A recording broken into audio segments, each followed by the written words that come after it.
নমস্কার বন্ধুরা, আমি অভিষেক আছি তোমাদের সাথে। আজ আমি আলোচনা করব ক্লাস দ্বাদশ শ্রেণীর পুষ্টিবিদ্যা। এটা সেমিস্টার 4। তো এই বইটা তোমরা দেখতে পাচ্ছ, পারুল প্রকাশনের একটা বই। তো প্রথমে আমাদের চ্যাপ্টারগুলো কি পড়তে হবে সেটা জানবো।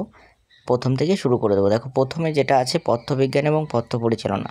চ্যাপ্টার 1-এ আমাদের পড়তে হবে গর্ভাবস্থা এবং স্তনদানকালে পুষ্টি। দ্বিতীয় চ্যাপ্টারে আছে শিশুদের জন্য পুষ্টি। তারপর আছে কয়েকটি সাধারণ রোগের ক্ষেত্রে পথ্য চিকিৎসা, মানে কিছু চিকিৎসা। চলো আমরা প্রথম থেকে শুরু করে দিই, তারপর আবার ইউনিট 2-এ আসবো। প্রথম চ্যাপ্টার যেটা আছে গর্ভাবস্থা ও স্তনদানকালে পুষ্টি। তো সূচনা প্রথমে আসি যে গর্ভাবস্থা একটা জটিল শারীরবৃত্তীয় প্রক্রিয়া। স্ত্রীদের ডিম্বাণু এবং শুক্রাণুর মধ্যে নিষেকের পর বহু বিভাজনের মাধ্যমে ক্রমান্বয়ে জাইগোট তৈরি হয় এবং এই জাইগোট থেকে মারুলা এবং ব্লাস্টোসিস গঠনের দ্বারা ভ্রূণ সৃষ্টি হয়। এইরূপ অবস্থায় তা জরায়ুর প্রাচীরে রোপিত হয়। জরায়ুতে ভ্রূণ রোপণ এবং পূর্ণাঙ্গ শিশু ভূমিষ্ঠ হওয়ার মাঝে রয়েছে ভ্রূণের শারীরিক গঠনগত বৃদ্ধি ও বিকাশের বিস্তৃত সময়কাল। এই মধ্যবর্তী সময়কালকেই বলা হয় গর্ভাবস্থা বা প্রেগন্যান্সি বা জেন্টেশন। সাধারণত মানুষের গর্ভাবস্থার সময়কাল হচ্ছে 40 সপ্তাহ, অর্থাৎ 280 দিন, অথবা মাসের হিসাবে ধরলে 9 মাস 10 দিন। তো প্রথম মাসে কেমন থাকে গর্ভাবস্থায় তা দেখো ছবির মাধ্যমে দেখানো আছে। 1 মাস, 2 মাস, 3 মাস, 4 মাস বয়সে কেমন হয়, 9 মাস বয়সে কেমন হয়। এরপর আমরা আসবো গর্ভাবস্থার সময়কাল। গর্ভকালীন অবস্থায় বা সময়কালকে মোট 3টি ভাগে ভাগ করা হয়। প্রতিটি ভাগে 3 মাস করে থাকে। এই 3 মাসের সময়কালকেই বলা হয় ট্রাইমেস্টার, অর্থাৎ গর্ভাবস্থা মোট 3টি ত্রৈমাসিক সময়কাল বা ট্রাইমেস্টার দিয়ে গঠিত। প্রথম 3 মাস বা ফার্স্ট ট্রাইমাস্টার, দ্বিতীয় 3 মাস এবং তৃতীয় 3 মাস, অর্থাৎ মোট 9 মাস 10 দিন বা 280 দিন অর্থাৎ সময়কাল মানুষের গর্ভাবস্থা। এখান থেকে পরীক্ষায় তোমাদের দিতে পারে যে গর্ভাবস্থার সময়কাল কত বা কয় ভাগে ভাগ করা যায়। সেটা তোমরা জানোই যে তিনটে পার্টে ভাগ করা হয়েছে। প্রথম 3 মাস, দ্বিতীয় 3 মাস, তৃতীয় 3 মাস। এই মোট সময়কালটা কতদিন? 40 সপ্তাহ বা 9 মাস 10 দিন। দিনের হিসাব করলে 280 দিন আমরা পাই। এরপর গর্ভস্থ ভ্রূণের মাতৃদেহ থেকে পুষ্টি সংগ্রহণ পদ্ধতি। তাহলে মাতৃগর্ভে যখন শিশু থাকে, তো শিশু কিভাবে পুষ্টি সরবরাহ করে তার ডিটেলস আমরা কিন্তু এইখানে জানবো। দেখো, এখানে সুন্দরভাবে 3টে পয়েন্টের মাধ্যমে দেওয়া আছে কি না, প্রাথমিক ধাপে জরায়ুর গাড়িতে অর্থাৎ এন্ডোমেট্রিয়াম স্তরে ভ্রূণ রোপণের পর তা মাতৃ রক্তবাহ থেকে পুষ্টি সংগ্রহ করে। তাহলে মাতৃ রক্তবাহ থেকে কিন্তু পুষ্টি সংগ্রহ করে শিশু। দ্বিতীয় ধাপে কি করে না, পরবর্তীকালে জরায়ুর গাত্রে মাতৃকলা এবং ভ্রূণকলার যৌথ সক্রিয়তার একটি অস্থায়ী ও স্পঞ্জি গঠন বিকশিত হয়। এটিকে প্লাসেন্টা বা অমরা বলে। অমরা বা প্লাসেন্টার মাধ্যমে মাতৃদেহ থেকে সমস্ত পুষ্টি উপাদান, অক্সিজেন এবং বর্জ্য পদার্থের আদান প্রদান ঘটে। অর্থাৎ বিপাকজাত পদার্থ শিশুদের থেকে পুনরায় আবার কী করে, মাতৃদেহে ফিরে আসে। যেমন আমাদের বিপাকজাত পদার্থ কী করে না, দেহ থেকে নির্গত আমরা সরাসরি করতে পারি, কিন্তু শিশুদের কী হয় সেটা উল্টো ঘটে। তার মায়ের পুষ্টিরস থেকে যেমন খাদ্য গ্রহণ করছে, ঠিক সেইভাবে আবার কিন্তু তার মায়ের দেহেই তার সমস্ত বর্জ্য পদার্থ, বিপাকজাত দূষিত পদার্থ কিন্তু তার মায়ের শরীরেই ফিরে আসছে। তৃতীয় কি বলা আছে, প্লাসেন্টা থেকে ভ্রূণে এই উপাদানগুলি পৌঁছায় নাভিরজ্জুর মাধ্যমে। তাহলে এইগুলো পৌঁছায় কিসের মাধ্যমে? নাভিরজ্জুর মাধ্যমে। দেখবে শিশু জন্মের পূর্বে বা জন্মানোর অবস্থায় তার সাথে মায়ের সাথে যে নাড়ির কানেকশনটা থাকে সেটাকেই বলা হয় নাভিরজ্জু। ওই নাভিরজ্জুর মাধ্যমে কিন্তু এই সমস্ত কাজটাই কিন্তু সে করে থাকে। তাই দেখো, এখানে একটা ছকের মাধ্যমে ডিটেলস দেওয়া আছে। প্লাসেন্টা এবং নাভিরজ্জু দ্বারা ভ্রূণ মাতৃদেহ থেকে পুষ্টি ও অক্সিজেন সরবরাহ করে। মানে শিশু কিন্তু অক্সিজেনটাও কিন্তু গ্রহণ করে ওই নাভিরজ্জুর মাধ্যমে। প্লাসেন্টা একটি চাকতির আকৃতি অস্থায়ী অঙ্গ, যা জরায়ু প্রাচীরের সঙ্গে যুক্ত থাকে এবং নাভিরজ্জু এটিকে ভ্রূণের সঙ্গে যুক্ত রাখে। গর্ভাবস্থায় বজায় রাখার জন্য HCG হিউম্যান কারিওনিক গোনাডোট্রপিন এই হরমোনটি প্লাসেন্টা থেকে উৎপাদনে সাহায্য করে। গর্ভ অবস্থার শেষে প্লাসেন্টার গড় দৈর্ঘ্য 20 সেন্টিমিটার এবং ওজন প্রায় 500 গ্রাম হয়। গর্ভাবস্থায় তৃতীয় সপ্তাহে এরা কি করে না আম্বিলিক্যাল কর্ড গঠন করতে শুরু করে এবং নবম সপ্তাহের মধ্যে গঠন সম্পূর্ণ হয়। এটি মূলত রক্তবাহ দ্বারা গঠিত হয়। একটি শারীরবৃত্তীয় তৃতীয় সপ্তাহে কী হয় না গঠন শুরু হয় এবং নবম সপ্তাহে সম্পূর্ণ হয় এবং মূলত রক্তবাহ দ্বারা গঠিত। এরপর একটি শারীরবৃত্তীয় চাহিদাপূর্ণ অবস্থা হিসাবে গর্ভাবস্থায় প্রাথমিক ধারণা এবং জটিলতা ও উপসর্গগুলি কী কী না দেখো, গর্ভবতী মহিলা শারীরবৃত্তীয় পরিবর্তনের ফলে পুষ্টি উপাদানের চাহিদা বৃদ্ধি পায়। সুতরাং তাই আমরা সহজেই বলতে পারি যে গর্ভ অবস্থা হলো একটি শারীরবৃত্তীয় চাহিদাপূর্ণ অবস্থা। গর্ভ অবস্থায় শারীরবৃত্তীয় পরিবর্তনের যা পুষ্টির চাহিদা বৃদ্ধি করে। কী করে না গর্ভ অবস্থায় সংঘটিত বিভিন্ন শারীরবৃত্তীয় পরিবর্তনগুলি হলো জরায়ুর পরিবর্তন। ক্রমবর্ধমান ভ্রূণের জন্য জরায়ুর আকার ও ওজন স্থায়ীভাবে বৃদ্ধি পায়।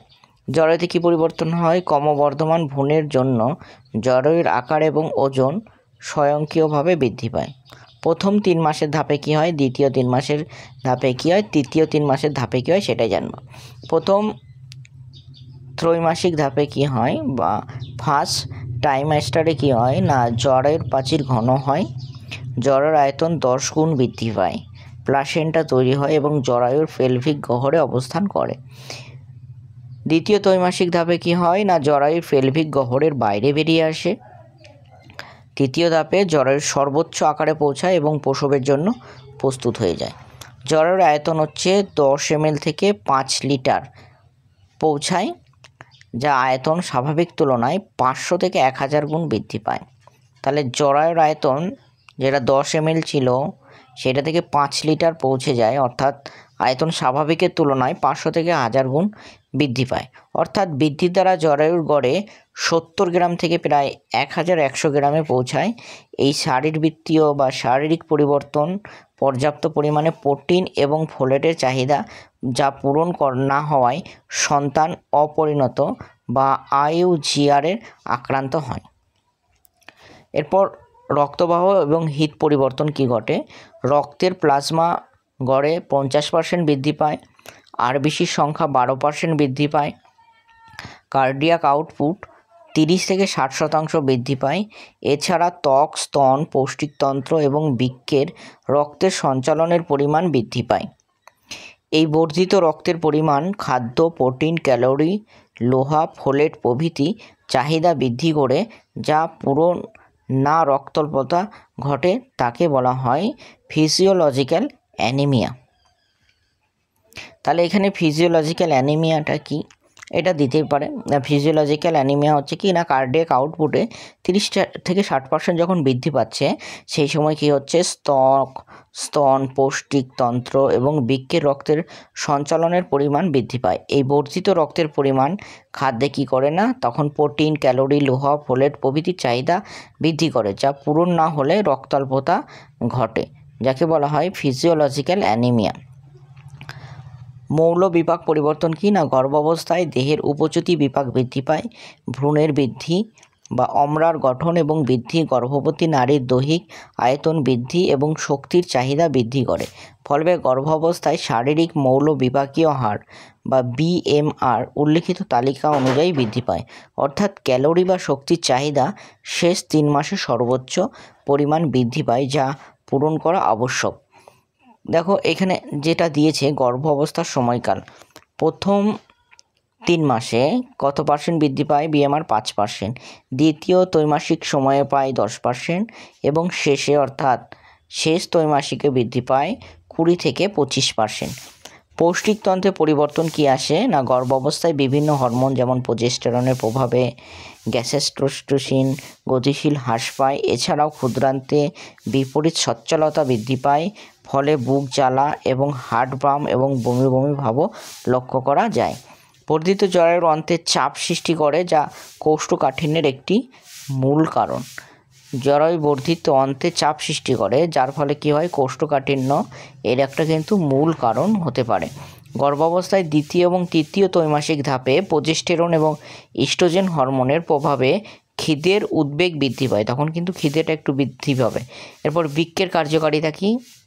না বৃক্ক অর্থাৎ কিডনির কার্যকারিতা হচ্ছে বর্ধিত কার্ডিয়াক আউটপুটের দরুন গ্লোমেরুলাসে পরিশ্রুতকরণের হার 50% বৃদ্ধি পায়। ফলে রেচিত বস্তু যেমন হচ্ছে ইউরিয়া, ইউরিক অ্যাসিড, ক্রিয়েটিনিন প্রভৃতির পরিমাণ বৃদ্ধি পায়। বৃক্কীয় আকার বৃদ্ধি পায় এবং গ্লাইকোসুরিয়া এবং প্রোটিনুরিয়াও লক্ষ্য করা যায়। এরপর আসি দৈহিক পরিবর্তন। দৈহিক পরিবর্তনে কি হয় না গর্ভাবস্থায় একজন মহিলার গড়ে 10 থেকে 12 কেজি দৈহিক ওজন বৃদ্ধি পায়।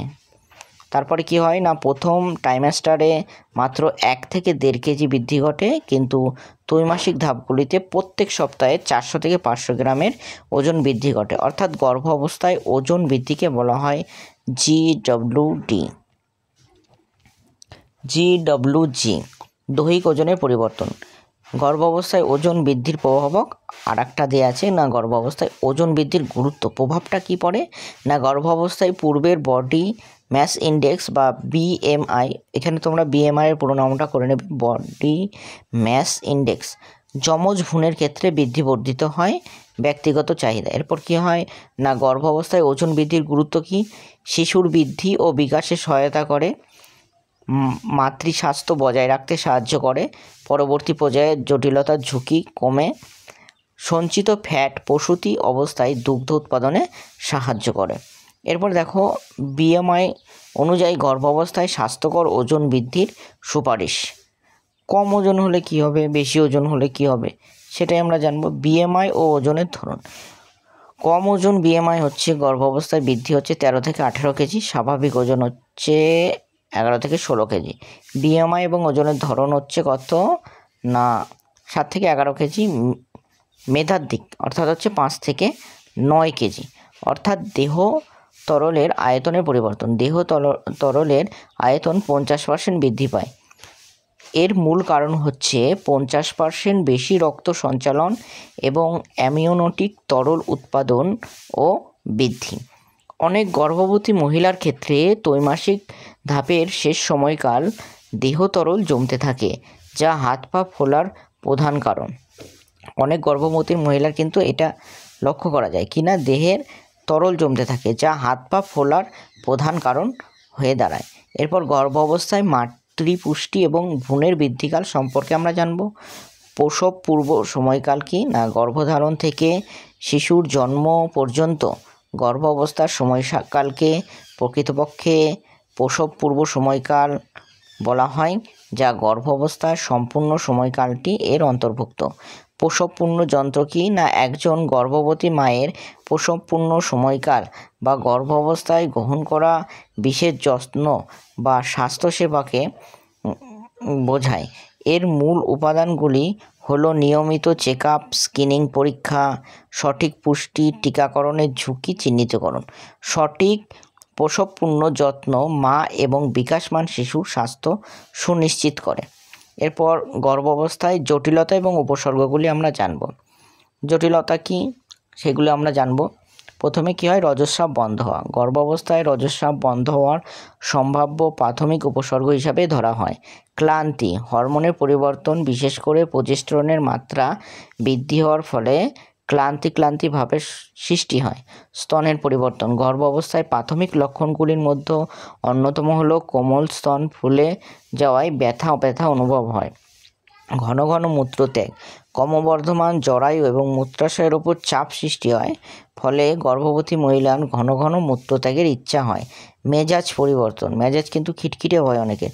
হরমোনের প্রভাবে মানসিক অবস্থার পরিবর্তন ঘটে, যার ফলে প্রতিফলিত দ্রুত মেজাজ পরিবর্তন হতে থাকে, যেটা মুড সুইমিংও বলা হয়। বমি ভাব ও বমি এবং প্রাতকালীন অসুস্থতাও লক্ষ্য করা যায়। মর্নিং সিকনেস বা প্রাতকালীন অসুস্থতা কি না প্রায় 50 থেকে 70% মহিলা গর্ভাবস্থায় প্রথম কয়েক সপ্তাহে 5 থেকে 6 সপ্তাহের মধ্যে সাধারণত সকালের দিকে সকালে মুখ থেকে উঠে বমি ভাব বোধ করে অথবা তাদের মাথা ঘুরে বমি হওয়া লক্ষ্য করা যায়। সকালের দিকে এই অসুবিধার বেশি হওয়ার ফলে এটিকে মর্নিং সিকনেসও বলা হয়। সাধারণত গর্ভাবস্থায় 12 থেকে 14 সপ্তাহে এটির তীব্রতা আস্তে আস্তে কমে যায়। মর্নিং সিকনেস হওয়া সত্ত্বেও এই উপসর্গটি কিছু মহিলার সারাদিনের যে কোনো সময়েও আবার দেখা দিতে পারে। কী কারণে এই মর্নিং সিকনেস ঘটে? মূল কারণ হিসাবে হরমোনের পরিবর্তনের জন্য এটা প্রধানত দায়ী। মূলত HCG human chorionic gonadotropin hormone এই সমস্যার সঙ্গে সম্পর্কিত। এছাড়া প্লাসেন্টাল প্রোটিন বা ইনটক্সিকেশন এই অবস্থার জন্য দায়ী। কিছু কিছু খাদ্য, বিশেষ কিছু বস্তুর গন্ধ বমির উদ্বেগ বাড়িয়ে তোলে। ক্লান্তি, মানসিক উত্তেজনা, উদ্বেগ ও চাপ বৃদ্ধির জন্যও এটা দেখা দিতে পারে। কিছু অত্যাবশ্যকীয় ভিটামিন ও খনিজের অভাবেও দেখা যায়। গর্ভ অবস্থায় একাধিক শিশুর ধারণ। মর্নিং সিকনেসের সমাধান: সহজে হজমযোগ্য শুকনো খাবার গ্রহণ, শুকনো ক্র্যাকার, বিস্কুট, মুড়ি, রুটি ইত্যাদি। মানে যখন খেতে হবে খাবারগুলো তখন কিন্তু হজমযোগ্য শুকনো খাবার গ্রহণ করতে হবে। অল্প পরিমাণে বারবার খাদ্য গ্রহণ করতে হবে, মানে বেশি করে না খেয়ে অল্প অল্প পরিমাণে ঘন ঘন খাবার খেতে হবে। পর্যাপ্ত পরিমাণে তরল অথবা পানীয় জল গ্রহণ করতে হবে।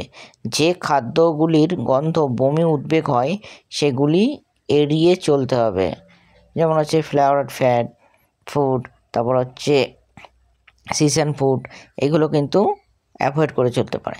হাতে পায়ে খিল ধরা কি না? স্নায়ুর সংকোচন এবং খনিজ পদার্থের সমবায়তায় ব্যাঘাত ঘটালে পটাশিয়াম, ক্যালসিয়াম, ম্যাগনেসিয়াম হঠাৎ করে মাংসপেশিতে একটা টান দেখা যায়। এর ফলে হাত পায়ে কি ধরে? খিল ধরে। এরপর দেখো গর্ভাবস্থায় অনুকূল পুষ্টি এবং প্রতিকূল পুষ্টির ফলাফল। এটা আমরা এর পরের ভিডিওতে আলোচনা করব। আজ এই পর্যন্তই।